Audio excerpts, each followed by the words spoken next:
You didn't listen to a single thing I said, did you?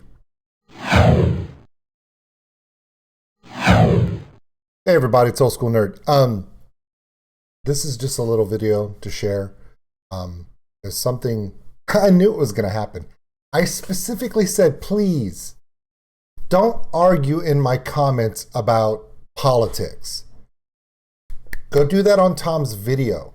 If you want to comment about my reaction or you want to comment about the video itself, fine. Don't be getting into arguments with each other about your political views. We allow people to exist here. No one is better than anyone else in my channel. So here we go. We're going to read this through. Paul Jones says, so many people seem to forget that freedom of speech cuts both ways. That is true.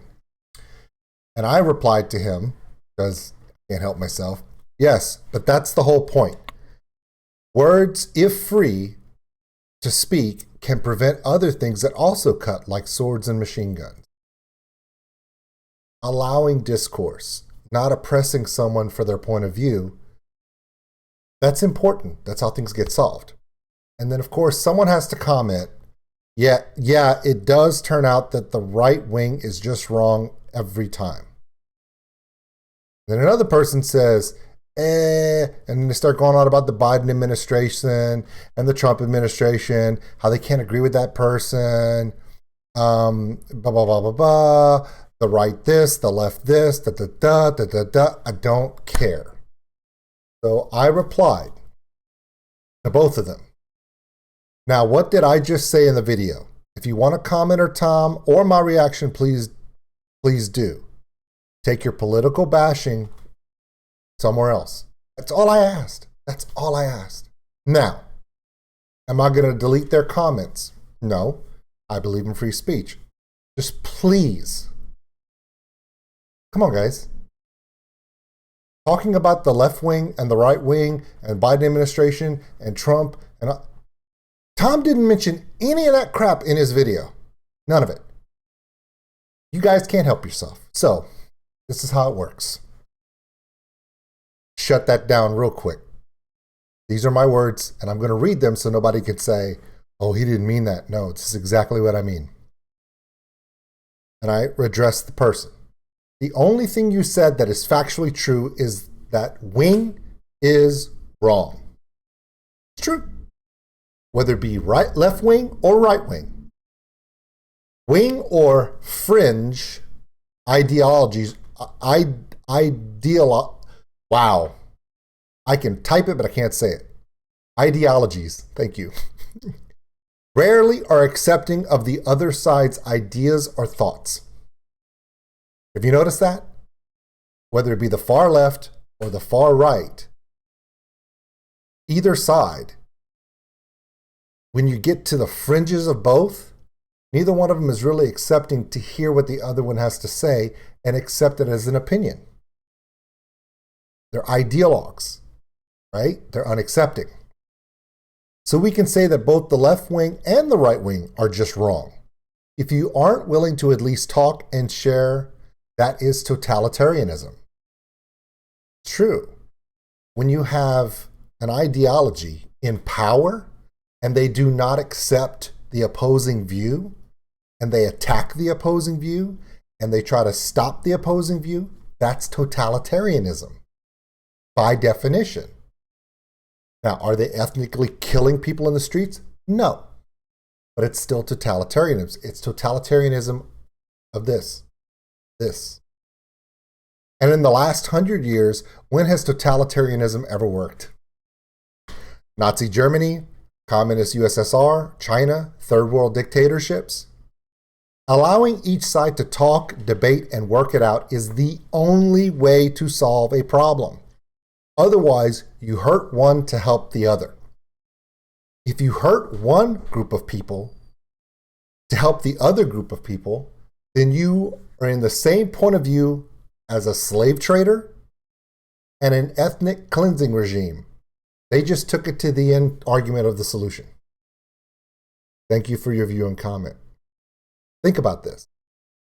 When you eliminate someone's ability to speak their mind, and their beliefs, what you're doing is you're shutting off their ability to be themselves. That's how it starts. You take away their freedom, you take their right to speak. Then the eventual far end of the argument in totalitarianism is take away their existence. Now, I'm not saying that if you're on the left or the right and you don't let the other side speak, or you try to cancel them, that you're an ethnic cleanser and you're killing them and burying them in a field somewhere in Bosnia. What I'm saying is, it's the same principle. But a slave trader who takes away someone's freedom and an ethnic cleansing regime who takes away people's lives, it's the same logical premise. They're just taking it to that horrible length. You got to think about this. When you're not willing to let people speak, when you're not willing to let people have opinions and share things with each other, and you're not letting people have their own opinion, you technically, not to the same lengths, but to the same premise, taking away a part of them. Okay? And you can't do that. You have to be willing to let everyone have a voice. That's the whole point. Again, it's hard to be in the middle and watch all the children fight. It really, really is. Now, some of you are like, old school nerd, how do you know this? Why do you feel this way? I'm going to give you some examples. I'll give you 2 examples. And after this, I will never make another video about sharing opinions and letting both sides speak their mind. Everyone knows I'm a veteran, right? Okay. Does everybody know when I served in the military? From 1993 to 1999. Does everyone know where I served when I deployed overseas? The UN peacekeeping mission to Bosnia-Herzegovina. I worked in medical relief refugee camp where a Christian regime, or even a Judeo-Christian regime, was oppressing and ethnically cleansing Muslim people. Okay?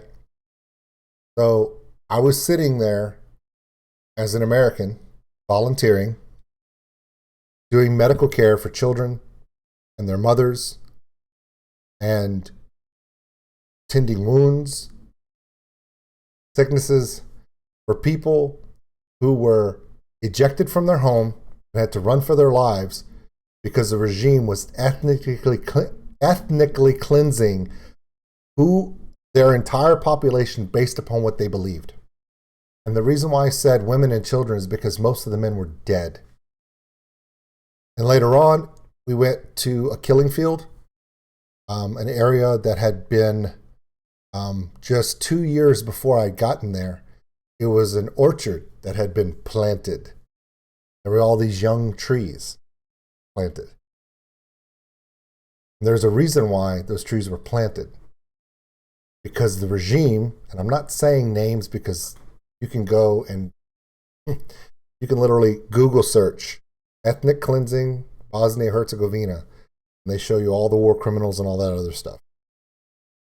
They actually killed over 10,000 men,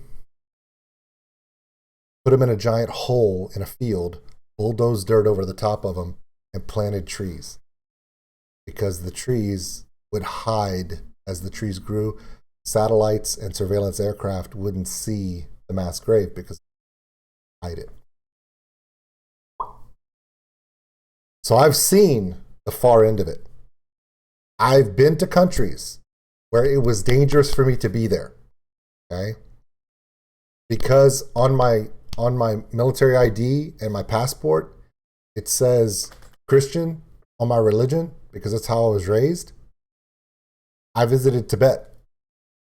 And while I was in Tibet, I was told by the people in Tibet, whatever you do, do not go to Nepal. Do not visit Nepal. And I really wanted to go to Nepal because there's these temples there that are just gorgeous and you can't go to Nepal. And I was like, why? And they were like, look at your passport. If you get the wrong person at the border, the wrong guard, you step across the border into Nepal, and the wrong person in Nepal, like an authoritative person who's just having a shitty day, doesn't want to give you a hard time, they'll look at your passport. It says Christian. They'll arrest you immediately, because there are certain parts in Nepal where it is illegal to be a Christian. Like, you cannot have it on your, you cannot. I've been to places in Africa. I've been to places in Asia. I've been to places where I was told, you can't go there. I was like, why can't I go there? Because you look like you look. And wait, and it wasn't because those people hated me. Ready? They were like, you can't go there because historically, people that look like you have caused massive damage to the people of this area. They won't trust you, and you will not receive assistance, help. You may even be attacked, mugged, whatever, because of the historical problems in those areas when it comes to people that look like me. So as I travel and I go to different places, and I go to places like Australia, it's a very evolved society. You know, people say first world, second world, third world countries. Well, Australian is just as modern as the United States, yet they have an indigenous culture there that still exists in a time long forgotten, and they want it to be that way. Not all of them, but they want to be that way because it's a spiritual thing for them. I've been to places like war-torn Bosnia. I've been to places where, in my job, one of the unique parts of my job was I was bringing satellite communications to places without infrastructure. Think about that. We're bringing satellite communications like phones using satellite technology where those places could be connected to the information network because they had no infrastructure, which means you're talking about third world, fourth world, remote countries that we were bringing the first forms of communication to that area. So I've seen the poorest of poor. I've seen the most privileged of privileged. I've seen totalitarianism and the evidence of it. I've seen places where, like, I went to, I visited, I've always wanted to go to Poland, and I will go to Poland and Hungary, and I want to go to those places. But I've been places where freedom is not just something that they're born with and they just accept. I've been places where freedom is something they got a generation ago. Okay? So when you're talking about places where you go and people are in this energetic mood where the fact that they're no longer under an oppressive regime, the regime or the dictator that was there before is no longer there, and the UN has come in, or other countries like NATO or the Asiatic Alliance, or different groups of countries come in to help support the country, because now the dictator's gone, and the company I work for was able to go in and start putting in data. You know, you get to see those people that not only get to see what you're doing, but they appreciate the fact that they have real freedom now.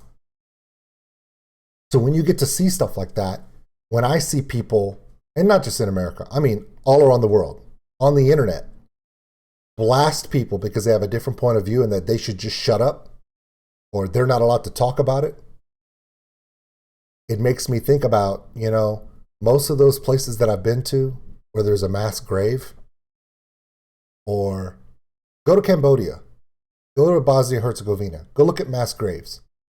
Okay? So many people forget the Khmer Rouge in the 70s and 80s, where millions of people were killed just because a dictator said, we need to kill everybody that can read because I need to keep them oppressed. I need to keep their voice down. So remember, it always starts with, you're not allowed to say that. You're not allowed to think that. That's where it starts. And where it ends up is a freshly planted orchard in Bosnia-Herzegovina with 10,000 buried men hidden from prying eyes. Do I think that's what's going to happen in the United States? No.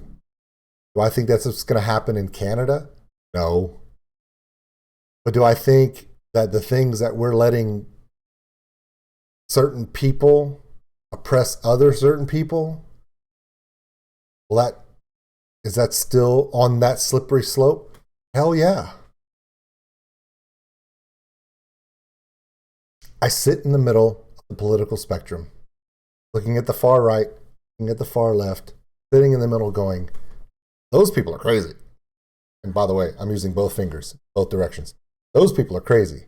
And I look to other people in the middle, and I have friends who are liberal. I have friends who are conservative. And they talk, and I get to sit, and we have these discourses like, oh, and you know what we always say to each other? The liberal person will say, oh, man, I just wish the far right wouldn't do this. And my conservative friend will go, oh, I just wish the far left would stop doing this. And then I look at both of them and I go, how about both of you handle your own houses and y'all come back and we'll talk? And they're like, yeah. At some point, this statement that I made to this user is true. It's historically true. Not my opinion. This is an historical fact. As soon as you say that one opinion is completely wrong, you disallow or disavow everyone that is just to that side or this side of the center line.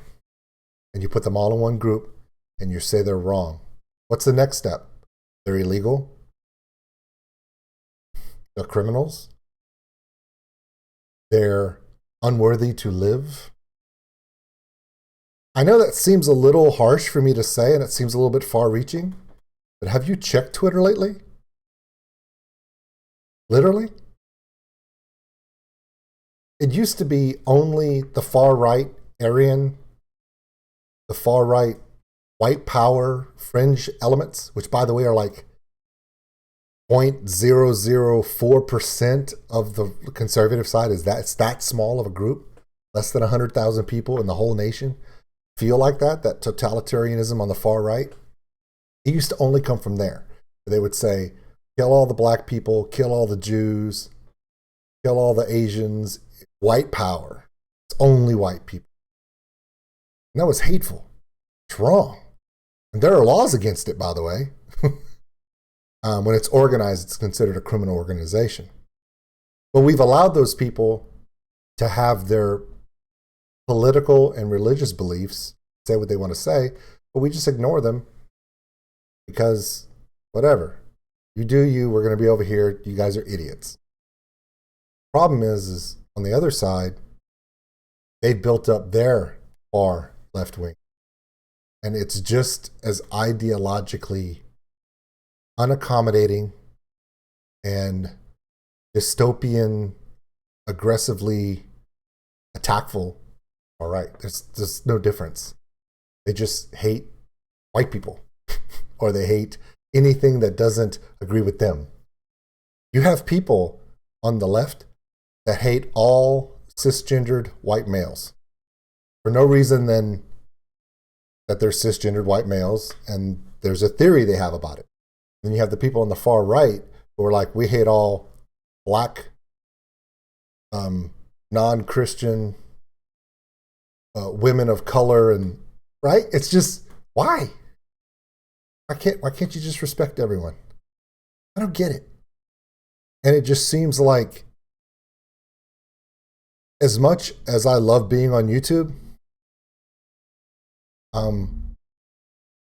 there is some stuff that is going on in different social media platforms where it's okay to hate one thing, but you can't hate another thing. So we have to decide pretty quickly in the next few years. Either we let everyone hate whatever they want to hate, or nobody's allowed to hate anything. It's one or the other. Well, the Constitution says if you want to hate something, you can hate it. But you have to be willing to allow them to hate you back. That's the problem. I don't want to hate anybody. I mean, I won't associate with you if you hate someone for the color of their skin, or you hate someone because of a gender, or where they're from, or what they believe. You're not a friend of mine. I have no intention of associating with you. There's no reason. So, yeah, I knew this was going to happen the second I posted a Tom McDonald video. I really did. I knew that this conversation would immediately start up, because no matter what I said in the video about, hey, keep your political agendas off and let's just talk about the video or about me or whatever, I knew this wouldn't last. It lasted all of 8 minutes after I posted the song.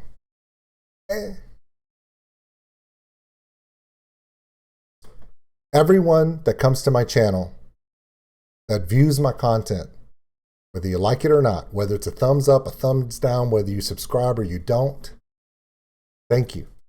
I appreciate you for coming by. Those who want to subscribe, thank you. Welcome to the community. Welcome to the family. For those who want to support the channel on Patreon, do super chats, do requests, join me for Dungeons and Dragons night. Join me. We're doing a live stream tonight. We're going to play games together. We're going to interact together because I consider my channel a community and a family. Everyone is equal here. But everyone that is equal here needs to know that everyone else is equal too. Boy, that's a lot of equality. If you need me, I'll be over here doing some algebra. Why? Because in algebra, you got to equal both sides. It's a math joke. Yeah, I just literally ripped a math joke on you. Yeah, hate on that. Okay, let's be honest. Other than engineers and nerds, everyone hates math. That's a hate I can get behind, to be honest.